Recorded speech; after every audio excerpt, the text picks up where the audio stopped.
ইতিহাস কোনো স্থির বিষয় নয়। সময়ের প্রভাবে ইতিহাস বদলায়, কিন্তু ইতিহাসের এই পরিবর্তনের গতি দ্বারা কার হাত ধরে হয়? ক্ষমতার হাত ধরে, নাকি শিক্ষার আলোয় উদ্ভাসিত হয় আমাদের ইতিহাস? বৈঠকের আজকের এই আয়োজনে আমরা এই সবের প্রশ্নের উত্তর খোঁজার চেষ্টা করব। আজকের পুরো অনুষ্ঠান জুড়ে আছি আমি নাজমুল হুদা, এবং আমাদের সাথে আছেন চট্টগ্রাম বিশ্ববিদ্যালয়ের শিক্ষার্থী নেয়াজ মাকতুম। আমরা দেখি যে আমাদের বাংলাদেশের যে 50-52 বছর ইতিহাসে যে আমরা দেখলাম যে আমাদের ইতিহাসটা অনেক পালা বদল হয়। এখন আমরা আজকে আপনার থেকে এই ইতিহাসের যে ক্রমপরিবর্তন, ক্ষমতার হাত ধরে নাকি শিক্ষার হাত ধরে আমাদের এই ইতিহাসটা উদ্ভাসিত হচ্ছে, আমরা আপনার থেকে আজকে জানবো। প্রথমে আমরা দেখলাম যে আমাদের যে ইতিহাসের যে বিতর্ক, এটা মূলত মুক্তিযুদ্ধ নিয়েই আমাদেরটা ইতিহাসের একটা বিতর্ক সৃষ্টি হয়, এবং যে যখন ক্ষমতায় আসে তিনি তার মতো করে ইতিহাসের এই যে ইতিহাসটা লিখে। তবে ওই ইতিহাসটা নিয়েও আবার কি আমাদের তর্ক বিতর্ক হয়। তবে আমরা কখন আমাদের এই ইতিহাসকে আমরা একটা সার্বজনীন ইতিহাস পাবো, আপনি কি মনে করেন? ধন্যবাদ আপনার প্রশ্নটার জন্য। আসলে আমাদের বাংলাদেশের সব থেকে গৌরবময় ইতিহাস হচ্ছে মুক্তিযুদ্ধ। হ্যাঁ। আর এই মুক্তিযুদ্ধকে নিয়েই আমাদের ইতিহাস বিকৃতির সরাসরি। সেক্ষেত্রে আমরা মুক্তিযুদ্ধে অংশগ্রহণ এবং বাংলাদেশ মুক্তিযুদ্ধ পরবর্তী রাজনৈতিক প্রেক্ষাপটে কে মুক্তিযুদ্ধের অংশগ্রহণ এবং কৃতিত্ব নেবে, এটা নিয়ে আমরা সবসময় ইতিহাসের পালাবদলটা দেখে আসছি। ইতিহাসের বিকৃতিটা প্রথম শুরু হয় 1990 এর পরে। আমরা প্রথম যখন পাঠ্য বই আকারে দেখতে পাই, জিয়াউর রহমানের পাশাপাশি বিএনপি সরকার ক্ষমতায় আসলে জিয়াউর রহমানের পাশাপাশি বঙ্গবন্ধুর ছবি স্থাপন করে ওই জায়গায় জিয়াউর রহমানকে একটু ওভাররেটেড করে দেখানোর চেষ্টা করা হয় এবং বঙ্গবন্ধুকে একটু কম ক্রেডিট দেওয়া হয়। তারপর থেকেই কিন্তু আমরা এই পাঠ্য বইকে টার্গেট করে এভাবে ইতিহাসকে বিকৃত করে আসছি, এবং এই শুরু হয় ইতিহাস বিকৃতির চর্চা। যে চর্চায় যে সরকার যখন ক্ষমতায় আসে তিনি টার্গেট করেছেন পাঠ্য বই এবং তার মন গড়া ইতিহাস বা তার প্রভাবিত, যাতে জনসাধারণ এবং সাধারণ শিক্ষার্থী, কোমলমতি শিক্ষার্থীরা তাদের ইতিহাস জেনে, তার মন গড়া ইতিহাস জেনে তার দলের সাপোর্টিভ হয় এবং তাদের প্রতি একটা বিশেষ আকর্ষণ বোধ করে। এই যে এই ধারাটা বন্ধ হওয়া প্রয়োজন, কিন্তু সময়ের পরিক্রমায় আমরা যখন জুলাই অভ্যুত্থান দেখলাম, জুলাই অভ্যুত্থানের পরেও কিন্তু আমরা ঠিক এই একই ধারাই প্রত্যক্ষ করতেছি। এই প্রেক্ষাপট কিন্তু চেঞ্জ হয়নি। অর্থাৎ 1971-এর পরবর্তী সময়ে ইতিহাসকে কেন্দ্র করে যে তালবাহানা শুরু হয়েছিল, জুলাইয়ের পরেও কিন্তু ওই তালবাহানাটা ক্রমবর্ধমান আছে। এখন এখানে আমরা যে রাজনৈতিক দলগুলো বারবার আমাদের পাঠ্য বইকে টার্গেট করছে, আমরা দেখলাম যে গত 15 বছর ধরে আওয়ামী লীগ সরকার যে পাঠ্য বইকে টার্গেট করে বঙ্গবন্ধুর ইতিহাস, তার পরিবারের ইতিহাস, তার ছেলের, তার নানা, তার দাদির সবার ইতিহাস আমাদেরকে পড়াইছে। এবং সেই প্রজন্মই আবার আমাদের যে বঙ্গবন্ধুর যে মুরাল, ওই বঙ্গবন্ধুর মুরালের উপর আঘাত করছে। তাহলে আমরা দেখলাম যে আসলে যে ইতিহাস তো চাপিয়ে দেওয়ার বিষয় না, এবং ইতিহাস যদি আপনি চাপিয়ে দেন সেটা কিন্তু মানুষ মেনে নিবে না। কোনো না কোনো দিন এই চাপিয়ে দেওয়াটাই ভয়ঙ্কর রূপে ফিরে আসবে। এখন এই যে আমরা জুলাই অভ্যুত্থানের পরবর্তী সময়ে আমরা এটা একই রকম এটা আমরা চাপিয়ে দিচ্ছি, এবং এটার ফলাফলটা কি হতে পারে? এখানে আমি প্রথমে একটা কথা কোট করতে চাই ইতিহাসের ক্ষেত্রে। ইতিহাস সম্পর্কে একজন ইতিহাসবেত্তা বলেছেন যে পূর্বেকার সময়ের অনেকগুলো প্রচলিত মিথ্যার ভিতর সব থেকে গ্রহণযোগ্য মিথ্যাটাই হচ্ছে ইতিহাস। সেক্ষেত্রে আমরা বর্তমান সময়ে যে এই যে ইতিহাস চাপিয়ে দেওয়া বলতেছি, আপনি বললেন গত 15 বছরের শিক্ষা ব্যবস্থা যেভাবে আমরা বঙ্গবন্ধু সহ তার পারিবারিক জীবনের যে ইতিহাস পড়েছি, সেটা পড়ার পরও কিভাবে মানুষ তাদের বিরুদ্ধে তাদের এই বিষয়টা নেয় নাই কেন? আসলে আমরা আঞ্চলিক ভাষায় কিছু কথা বলি। আঞ্চলিক ভাষায় একটা প্রবাদ আছে, লেবু বেশি টিপলে তিতা হয়ে যায়। আপনি এটাকে আমরা আরেকটা উদাহরণ টানতে পারি, যেমন আপনি তরকারিতে, ইতিহাস হচ্ছে তরকারির লবণ।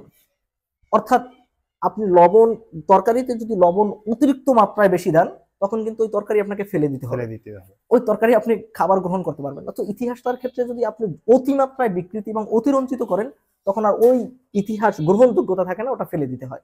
আমরা বঙ্গবন্ধু এবং তার পারিবারিক জীবনের ক্ষেত্রে এই গত 15 বছরের ইতিহাসটাকে এত অতিরিক্ত মাত্রা এবং এত অতিরঞ্জিত করেছি, যেটা মানুষ আর গ্রহণ করেনি, সেটা কিন্তু ছুঁড়ে ফেলে দিয়েছে। তো এইটা থেকে বেরিয়ে আসতে হলে আমাদেরকে অবশ্যই এই যে আমাদের মুক্তিযুদ্ধের এমনকি মুক্তিযুদ্ধে অংশগ্রহণ এবং মুক্তিযুদ্ধ কেন্দ্রিক শহীদ বুদ্ধিজীবী দিবস, মুক্তিযুদ্ধে হত্যা এবং নারী নির্যাতন, শিশু নির্যাতন নিয়েও আমাদের মতানৈক্য আছে। তাহলে এই মতানৈক্যগুলো কেন আমাদের মীমাংসা হচ্ছে না? এটার জন্য আমি মনে করি বাংলাদেশে যারা ইতিহাসবেত্তা রয়েছেন, গবেষক আছেন, মুক্তিযুদ্ধ বিষয়ক গবেষক, বিভিন্ন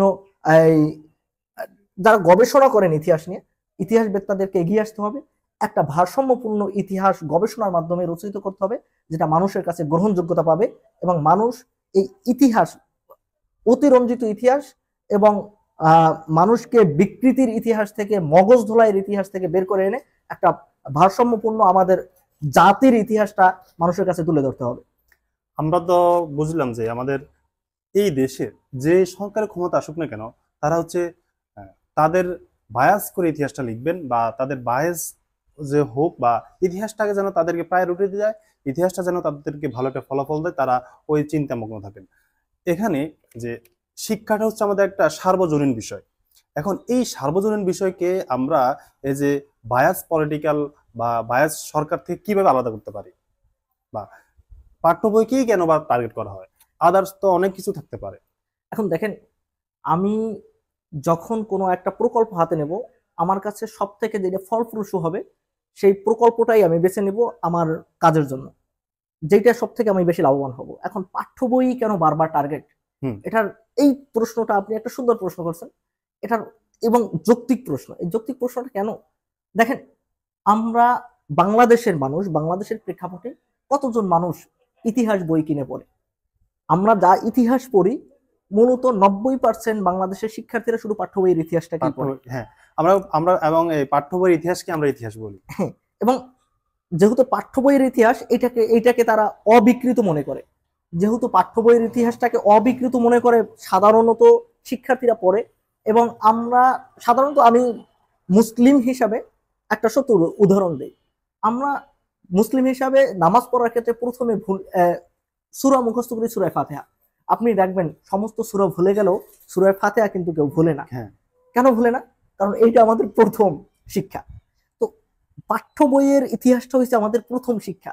এই জায়গায় যদি আমি একটা মানুষের, একটা কোমলমতি শিক্ষার্থীর মগজে আমার অবদান তুলে ধরতে পারি, বিকৃতভাবে হলেও, সে আমার প্রতি একটা বায়াসনেস কাজ করবে, সে এইটা ভুলবে না, এইটাকে অবিকৃত মনে করবে। এই অবিকৃত মনে করাটা কিন্তু এই প্রজন্মটা, যেই প্রজন্মকে আমি এই শিক্ষাটা দান করছি, আমার ইতিহাসটা শিখাইতেছি, তারা কিন্তু আমার প্রতি বায়াসনেস থাকবে, তারা কিন্তু আমার হয়ে গড়ে উঠবে।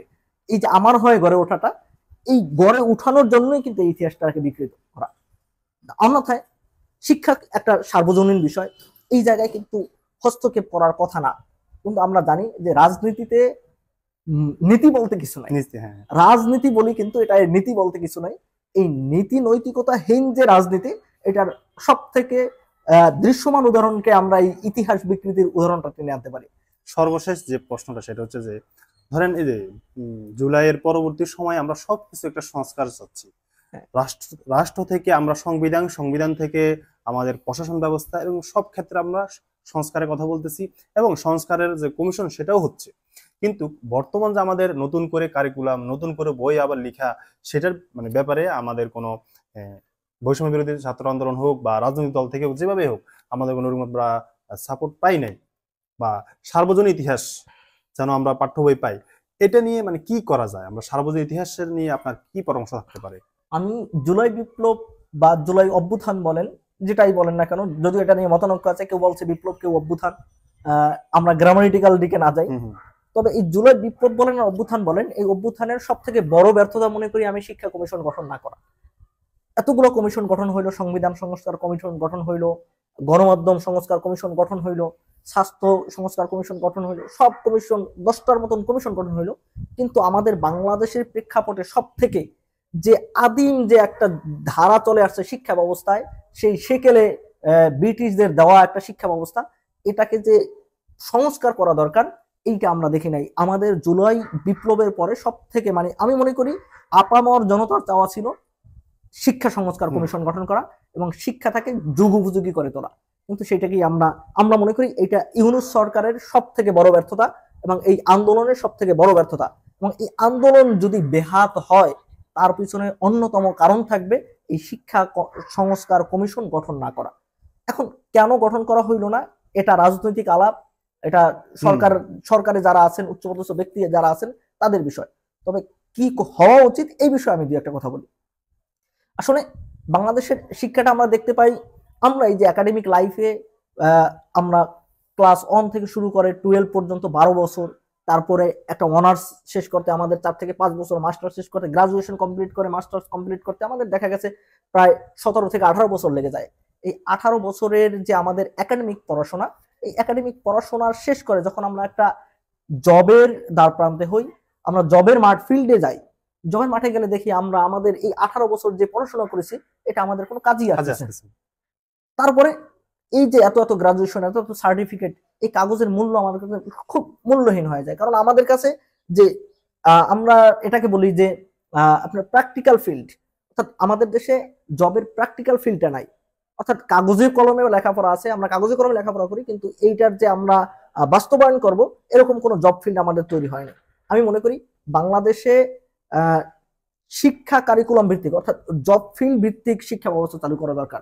যেমন আমরা দেখতেছি বাংলাদেশের সব থেকে মানে যেটা হাস্যকর উদাহরণ আমি টানতে পারি, কৃষি বিশ্ববিদ্যালয় থেকে পড়ে সে মহাকাশ গবেষণা কেন্দ্রের মহাপরিচালক। আপনি দেখেন, সে পড়াশোনা করছে আজীবন কৃষি নিয়ে, তার তো কৃষি সেক্টরে যাওয়ার কথা। সে বাংলাদেশের কৃষিটাকে, যেহেতু বাংলাদেশ একটি কৃষি নির্ভর দেশ, বাংলাদেশের কৃষি নির্ভর দেশটাকে সে কিভাবে কৃষিতে ডেভেলপ করা যায়, আমরা কিভাবে ভারত, ইন্দোনেশিয়া, পাকিস্তানের উপর ডিপেন্ডেন্ট না হয় আমাদের দেশেই কিভাবে আমরা বেশি অতিমাত্রায় উৎপাদন করতে পারি, আমাদের দেশের চাহিদা আমরা কিভাবে পূরণ করতে পারি, সেই খাতটা তার দেখার কথা। কিন্তু সে কৃষিতে পড়াশোনা করে সে দেখতেছে মহাকাশ গবেষণা কেন্দ্র, সে মহাকাশ গবেষণা কেন্দ্রে কি সে মহাকাশে কিভাবে সবজি চাষ করা যায় এটা দেখবে? তাহলে এই যে এই সংস্কারটা দরকার। আমরা দেখতেছি বাংলাদেশের সব থেকে সিভিল সার্ভিস যেটা, সেটা দেখতেছি আমরা একজন এমবিবিএস ডাক্তারকে তাকে বিসিএস পরীক্ষা দিয়ে স্বাস্থ্য খাতে যেতে হচ্ছে। কেন হয়? সে বিসিএস পড়ছে, সে এমবিবিএস করেছে মানুষের স্বাস্থ্য নিয়ে, তার তো উগান্ডার রাজধানী কোথায় এটা জানা দরকার না, এটা বিসিএস দেওয়ার দরকার নেই। তাহলে এই সেক্টরগুলো আলাদা করা দরকার। আমি মনে করি অন্তত শিক্ষা ক্যাডার, প্রশাসন ক্যাডার এবং টেকনিক্যাল ইঞ্জিনিয়ারিং ক্যাডার এবং স্বাস্থ্য ক্যাডার আলাদা আলাদা হওয়া উচিত। হ্যাঁ, তারা সিভিল সার্ভিস থাকবে, তবে সেটা আলাদা আলাদা পরীক্ষা হওয়া উচিত। সিভিল সার্ভিসের জন্য আপনার আমাদের যে এমবিবিএস আছে তাদের ডাক্তারদের যে পড়ালেখা আছে সেটার উপরে ডিপেন্ড করে তাদের পরীক্ষা হবে। ইঞ্জিনিয়ার যারা আছে ইঞ্জিনিয়ার বেসড পরীক্ষা হবে, তাদের ফিল্ড হবে ইঞ্জিনিয়ার। যারা প্রশাসনিক লেভেলে আছে, যেমন শিক্ষা শিক্ষা কারিকুলামে যারা আছে, তারা শিক্ষা হয়তো প্রশাসন বেছে নেবে অথবা শিক্ষা ক্যাডার বেছে নেবে। এইটা তাদের একত্রে হইতে পারে। তাও আমি মনে করি প্রশাসন ক্যাডার আলাদা হওয়াই সব থেকে শ্রেয় হবে। ধন্যবাদ। আমরা আশাবাদী যে অতি শীঘ্রই আমাদের অন্তর্বর্তীকালীন সরকার আমাদেরকে একটা শিক্ষা কমিশন গঠন করবে এবং আমাদের শিক্ষাকে একটা সার্বজনীন শিক্ষা এবং একটা সার্বজনীন ইতিহাস তুলে ধরার জন্য প্রচেষ্টা করবে। এগুলো আমরা আপনাকে বিদায় জানাচ্ছি। আবারও আমাদের সাথে বৈঠকের নতুন কোনো আয়োজনে আবারও দেখা হচ্ছে। ততদিন পর্যন্ত অপেক্ষায় থাকুন এবং আমাদের সাথে থাকুন। ধন্যবাদ।